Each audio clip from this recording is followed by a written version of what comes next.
ötüp ketkenden keyin çakırıp kana salam. Uçuraşpaysın. Sağa ne үйrötkön jokpu birөө salam berүүnü. Ün çıkpay ele turgan bul mınday sıyınuu jok özüçü.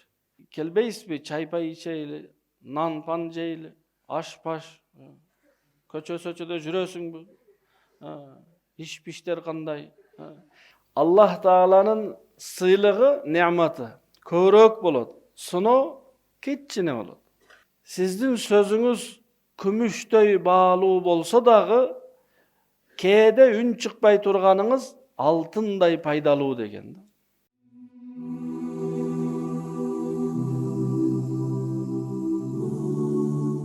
Her bir musulman öz yaşoosunda süyüktü Peygamberimiz sallallahu aleyhi ve sellem'di erişip jasaganın jasap jaşasa Allah'ta razı kılat. Allah Taala oşonun razı bolat. Ötkön sabakta aytıldı, Allah Taala Peygamberimiz tuuralı aytты, men andan hiç kaçan kapa bolboymun, narazı bolboymun. Al meni hiç kaçan kapa kılbayt, narazı kılbayt.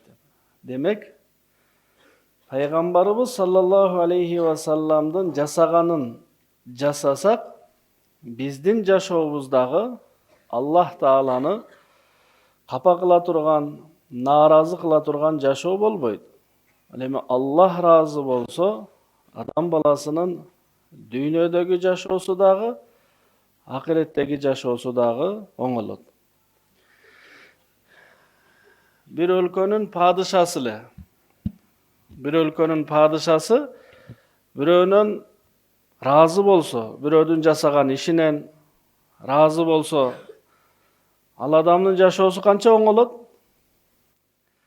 Al эми alamlardın padişası bolgon Allah Taala bir adamdan razı bolsa, anın jaşoosу kança oңolot. Oşonduktan biz üçün Peygamberimiz sallallahu aleyhi ve sellem jana sahabalardın sıfatların, jaşoolorun bilүү bul zarur. Akhraja Abu Nuaym fil Hilyeti an Sa'id ibn Abi Hilal anna Abdullah ibn Amr qala li Ka'b akhbirni an sifati Muhammedin sallallahu aleyhi ve sellem ve ummetihi. Hazret Ka'b radıyallahu anhudan soradı. Peygamberimiz sallallahu aleyhi ve sellem jana ümmetinin sıfatını maga aytып berçi dep soradı. Sahabadan tabi'i sorap jatat. Qala ajiduhum fi kitabillahi ta'ala inna Ahmada ve ummatahu hammaduna yahmadunallaha ala kulli khairin ve şerrin. Aytı Allah'ın kitabında Peygamberimiz jana ümmeti tuuralı mınday degendi. Tavasız hakikatta bul Peygamberдің ümmeti Allah Taala'ga köp alkış aytuuçu bolot.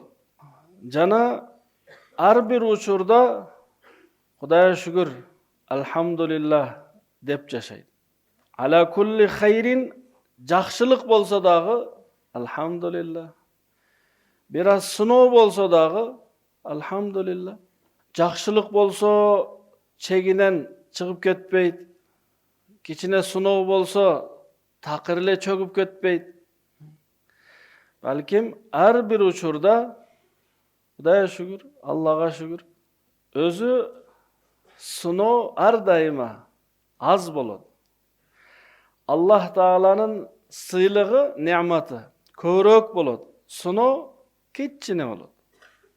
Misалы adam hiç kaçan mınday oorubайт da.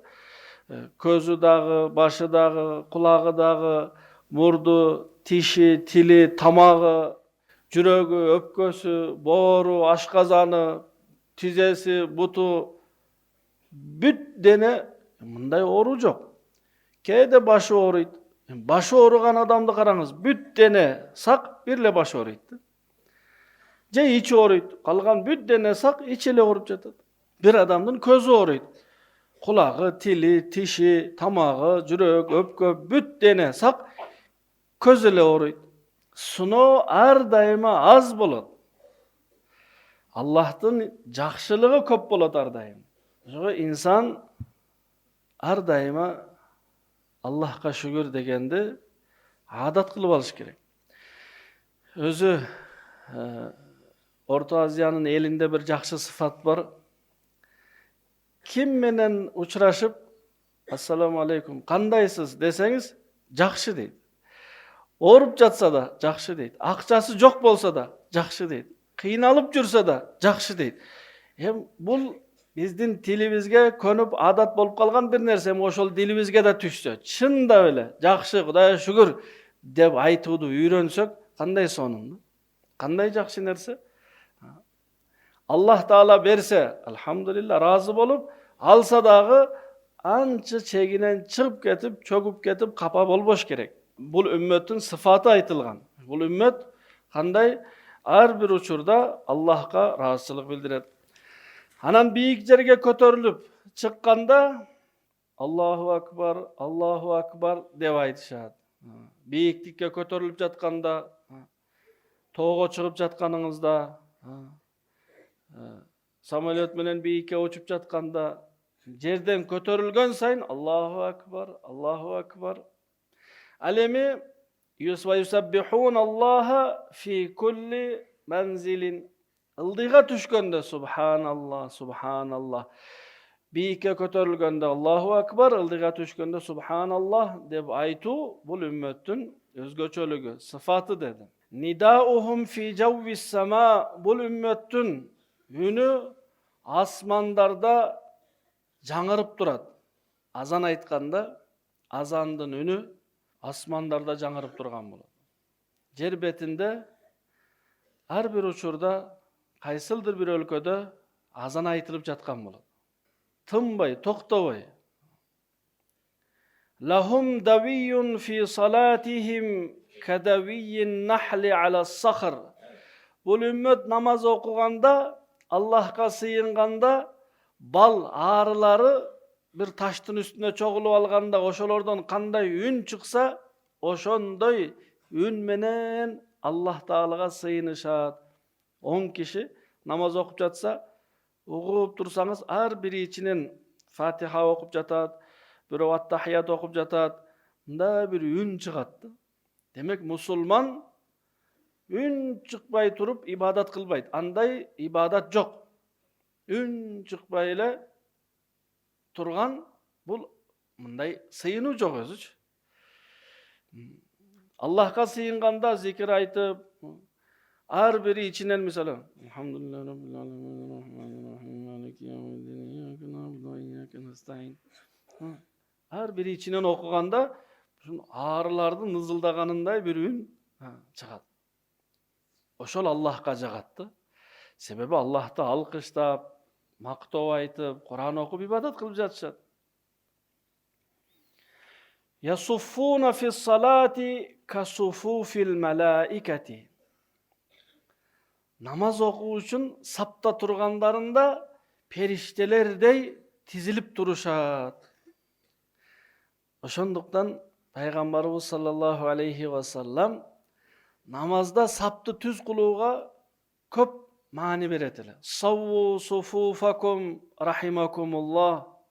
Fe inne tasviyetas sufufi min iqamatis salah. Dep aytatile. Saptaryňardy tüp tüz algıla. Namazda sapты tüzdöp turu namazdın tolluk bolusuna tiyeşesi var. Oşonduktan namazda turganda tüzdöp alu. Oň jak sol jagyňyzdy karap tüzdölüp alu katarda tüp tüz turu namazga ötö çoň tasirin görsetdi. Sebäbi perişteler oşo oktoy tizilip turçu eken da. Jakyn anan tüz turu. Ru'atu şamsi yusalluna salavatil hamsi li waqtihinna. Bul ümmet ar daima kündü közömöldöp turuşat. Taň atty, bagymdattyn wagtysy boldy. Gün çykdy mına, bagymdattyn wagtysy bütdi. Çak düş boldu. Hazır namaz okubay turabız. Kun battı, şam okuyubuz. Kündün jürüsün közömölдөp turat. Jana 5 mal namazdı öz wagында okuyt. Wa yuwaddiuna atrafahum. Namaz okuganda, namaz okuw üçin darat algandarында эмне кылат? Дене мүчөлөрүн толук жуушат. Жана пайгамбарыбыз саллаллаху алейхи ва салламдын сыфаттары тууралуу мындай деп айтылган эле: "Иза зала қал'ан яхту такаффуан." Пайгамбарыбыз басканда бутун жерден көтөрүп басчы эле. Кээ бир адамдар же чоңураак бут кийим кийип алгандыктанбы, же эмне себептен бутун жерге сүйрөп басышат. Мындай баскандан Аллах Таала Кур'анда дагы тыйып койгон. "Вала тамши фил арди мараха." Жер бетинде текебирчилик менен баспагыла деген аяттын түшүндүрмөсүндө алымдар бутун сүйрөп басканды Аллах Таала тыйып койду деп түшүндүргөн. Басканда, адам басып баратканда бутун жерден көтөрүп, анан кайра коюп басыш керек. Ямши хаунан зари'ал мишяти. Басканда өтө шашып баспайт эле, бирок тез басат эле. Кандай түшүнсө болот? Басып баратканда бат-баттан кадам койбойт эле, бирок кенен кадам койгондуктан тез басат эле да. Мындай басуу жалкоолугу жок адамдыкы болот да. Максатына көздөй басып бараткан адам ошондой басып барат. Элестесеңиз, бутту жерден көтөргөн, койгонунда бутун жерге бекем коюп, кадамдары кененирээк баскан адам бат басат. Анан аркага чалкалап баспайт эле, кичине бир аз алдына ийилип басат эле. Иза маша кааннама янхатту мин сабабин. Адам бир аз бийиктен ылдыйга түшкөндөй басат эле. Ва иза илтафата жамиан. Пайгамбарыбыздын адаты, бирөө чакырып калса же бирөө менен сүйлөшкөндө толук денеси менен ошол адам тарапка бурулат эле да.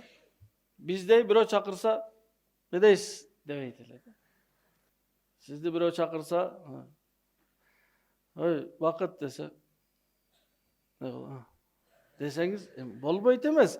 Бирок жакканы кайсыл, толук жүздөнүп сизге бурулуп, "Айтыңыз, эмне дейсиз?" десе, жагымдуу болот. Ар бир адамга илтафата жамиан. Хафизат тарафи. Басып баратканда жерди карап басат эле.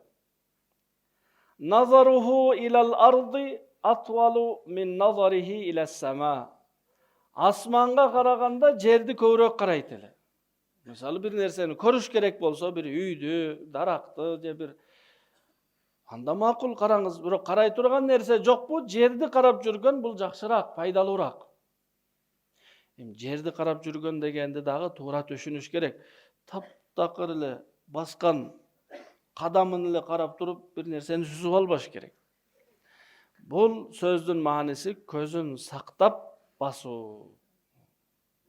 Көздү сактап, кереги жок нерселерге көзүңүз илинип кетпесин. Көздү сактап баскан бул мусулмандын сыфаты, пайгамбарыбыздын сыфаты. Ясуqu асхабаху. Пайгамбарыбыз саллаллаху алейхи ва саллам сахабалар менен жүргөндө коштоп жүрөт эле. Баарын чогултуп, баарын чогу алып, эң артында басат эле да.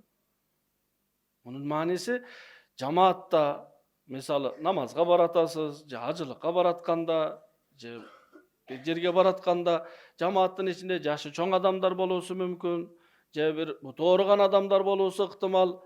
Ар бир адамга көңүл буруп, баарын коштоп, эч ким калып калбасын деп көзөмөлдөп басып жүрчү эле. Yabda'u man laqiyahu bis salam. Bирөө менен учурашса, биринчи салам берет эле. Күтүп туруп, өтүп кеткенден кийин чакырып, "Кана салам?" Учурашпайсыңбы? Сага эмне үйрөткөн жокпу бирөө салам берүүнү деп айтпайт эле дагы, өзү салам берет эле.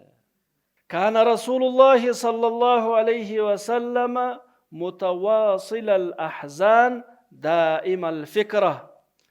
Пайгамбарыбыз саллаллаху алейхи ва салламды карасаңыз, дайыма кайгырып жүрөт эле. Бир нерсени ойлоп жүрөт эле. Лейсат лаху рахатун. Мындай көргөнүңүздө эс алып, жыргап жүрбөйт эле. Себеби башында такыр ою жок, кайгы капасы жок, кыжалатчылыгы жок адам бемарал рахат алып жаткандай көрүнөт. Башында пайгамбар алейхисаламдын мойнунда жоопкерчилик, бүткүл үммөттүкү, ар бир адам дүйнөдө да бактылуу болсун, акыретте да бактылуу болсун. Ошон үчүн эмне кылыш керек деген ой дайыма ойлонуп жүрөт эле. Ла ятакалламу фи гайри хажатин. Кереги жок болсо сүйлөбөйт эле. Кажетсиз нерсеге сүйлөп вактысын кетирбейт эле. Бул өтө жакшы сыфат. Себеби көп сүйлөгөн адам ката сүйлөп алат. Данышмандардын бири мындай деп айткан: сиздин сөзүңүз күмүштөй баалуу болсо дагы, кээде үн чыкпай турганыңыз алтындай пайдалуу деген. Адам баласы кээде бир сөздү айтып алат дагы, анан эмнеге айттым экен деп өкүнөт го. Ошого ойлонбой, кереги жок учурда сүйлөп алган адам кийин өкүнөт. Сөз бул адамдын ичиндеги менчик, өзүнүн жеке менчик нерсеси, сизге караштуу. Сиздин мындайча айтканда кулуңуз болот. Бирок айткандан кийин адам сөздүн кулу болот. Ошого ар бир жердин өз сөзү бар. Керек учурунда сүйлөйт эле, керек жок болсо сүйлөбөйт эле. Тавила сукути, көп убакыт үн чыкпай ойлонуп отурчу эле. Пайгамбарыбыз саллаллаху алейхи ва саллам. Яфтатихул калама ва яхтимуху би ашдaqиhi yatakallamu bi jawami'il kalim.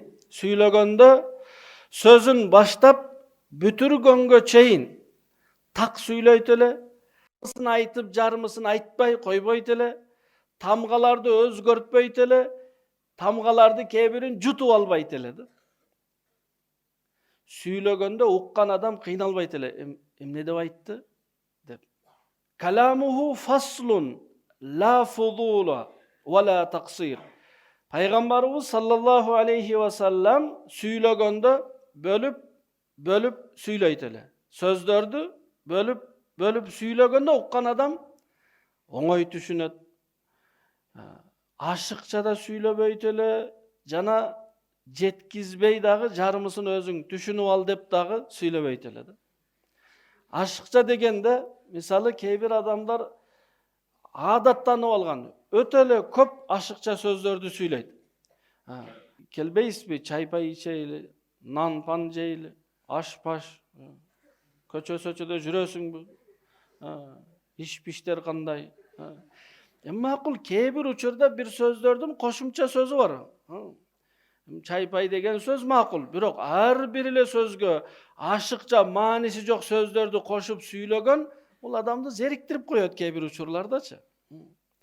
Ошого сөздү кооздогонго көп аракет жасабаш керек.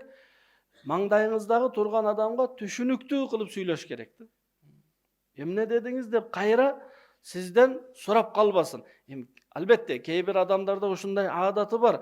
Бат-баттан сүйлөйт, уккан адам так түшүнбөй калат.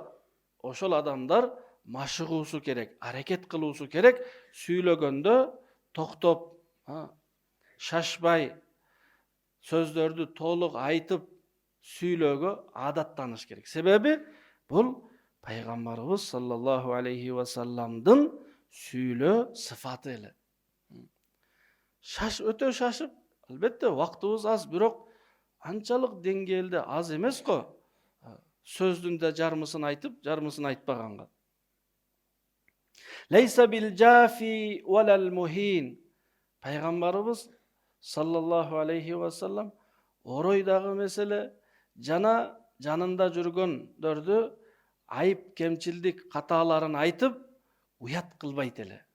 Ошондуктан ар бир адам достору менен болсун, кесиптештери менен болсун, кол астында иштегендер менен болсун, чогуу жүргөндөрдүн ар бирин сыйлап, аларга орой мамиле жасабаш керек.